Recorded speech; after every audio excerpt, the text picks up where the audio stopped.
Folks, welcome back to another episode of The Fallen Bad.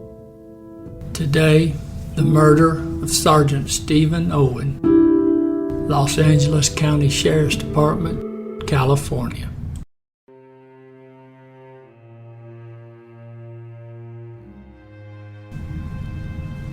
Folks, today we're going to be in Lancaster, California. Now that's north of LA, northeast. Now Sergeant Owen was 53 years old. He had 29 years with the LA Sheriff's Department. In 2014, he received the Medal of Valor, which I believe is the highest award that a member of the Sheriff's Department can win. It was regarding the saving of a hostage who was being held at gunpoint inside of a car. Now, he had a wife. She was a member of the Sheriff's Department, and he had 3 kids. Now, he'd been at the Lancaster substation, I believe, for the last 4 or 5 years. And I would say 29 years on, he was probably getting close to wanting to retire. I read several news articles about his impact on people in the community. He was a pretty amazing fellow. Now, the suspect in this case, he was pretty well a career criminal, or at least he dabbled in violent felonies. At the time of this event, it will come as no shock that he was on parole. I believe he was staying with a relative, may have been his sister. And I guess getting a real job didn't really pique his interest, so he decided he was going to commit daytime burglaries. And he decided to do them while he was armed. Now, it's October the 5th, 2016. It's right around noontime. Sheriff's Department gets a 911 call, 3200 block of West Avenue, J7, in Lancaster. Now, a woman there, she reported that she'd heard a loud noise downstairs. She had seen a broken glass door. Now, she had run back upstairs to her bedroom where she had her 7-month-old baby. Now, Sergeant Owen and another deputy, they make the scene. Now, Sergeant Owen, he goes around to the rear of the apartment building, and deputy takes the front. Now, there's several versions as to what occurred next. Unfortunately, I generally like to use information that came from the appeals court, something that I consider pretty rock solid and reliable. In this case, I don't have that. Now, according to the sheriff, Sergeant Owen confronted the suspect. There was some type of a brief foot chase. Sergeant Owen gets on the radio and says he has the suspect at gunpoint. Now, I don't know what occurred after that other than to say the suspect had a revolver. He cranked off one round, shot Sergeant Owen in the head. Sergeant Owen goes down. Now, the deputy that was in the front, he heard the one gunshot, and then he heard numerous other shots. So he ran around towards the back. Now, he sees Sergeant Owen is down. So then he runs around to the front again.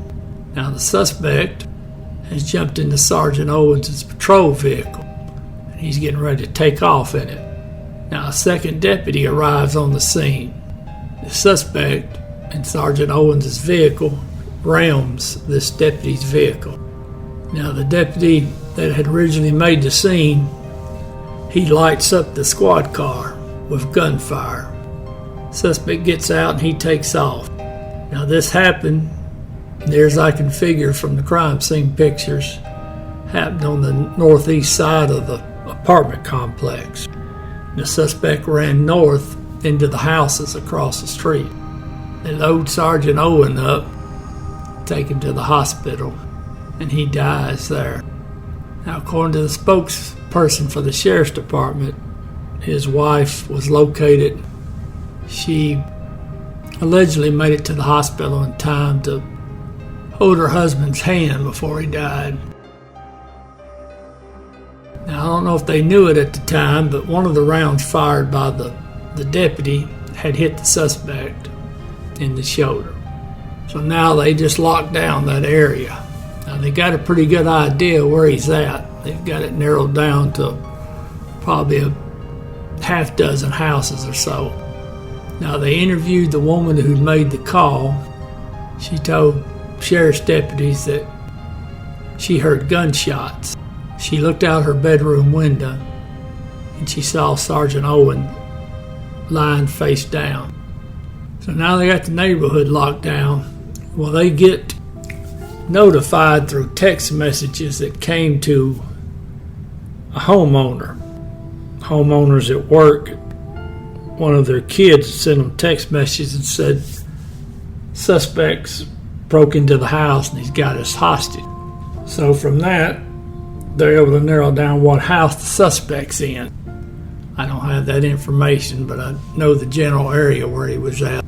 So now they decide to hit the apartment, or rather the house, the tactical unit.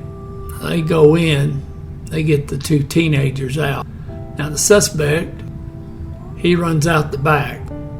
Now he hit a couple of fences and he ends up on a house there. And I believe that address was 44130 Lotus Court, I believe is the backyard he ended up in. It's right there on the corner. Well, he hits that fence and can't get over the fence. And then evidently the Sheriff's Department have come either through that house or around the side of the house. Now, the video I've seen, you don't see the sheriff's deputies, but you see the suspect obviously complying with orders from the Sheriff's Department. Now, of interest is when he ran out of that first house, when the TAC unit came in the front of the house, as he was climbing a fence, the suspect tried to get into another house next door. Now, according to the lady that was there visiting with her parents, she said she saw the suspect jump over a fence into their backyard. Now, she knew about this manhunt, and the deputies had already come by and checked around her house. In fact, her and the family were watching it on TV. Well, the suspect starts running to her back door, and she said she ran to the back door and she was able to get it closed and locked before he was able to get in. Well, the suspect's taken into custody, take him downtown, and they get a statement from him. Now, he told investigators that, yep, Sergeant Owens was chasing him. And he said Sergeant Owen told him to freeze. Now, according to the suspect, he had run away from the burglarized apartment. He was trying to get into his sister's apartment, which was in the same complex. Now, the suspect's able to crank off that first round and strike Sergeant Owen in the face. I don't see any resource material that said Sergeant Owen was able to get any rounds off. Now, Sergeant Owen goes down. Now, according to the suspect, he said he walked up and he finished the job. Now, to our suspect, finishing the job means he went up, he emptied his pistol into Sergeant Owens' body. And of course, there was a lot of gnashing of teeth over the fact that this was a parolee and usual song and dance about how ineffective our criminal justice system is. I just wish it did some good to complain, but it doesn't. They call it the criminal justice system because only the criminal gets any justice. Now, when it was all said and done, the suspect, he pled guilty to Sergeant Owens' murder, and he took a plea deal of life in prison without the possibility of parole. Now, supposedly part of that plea deal is he cannot appeal the sentence. I don't know how many of these cases I've seen where that same language was in the negotiated plea deal, and then the suspect turned around and appealed it anyways. Now, I didn't see anything yet, but this suspect's tried to appeal his sentence. I know one thing, though, something the suspect said. How he talked about finish the job. I hope one day our society will finish the job.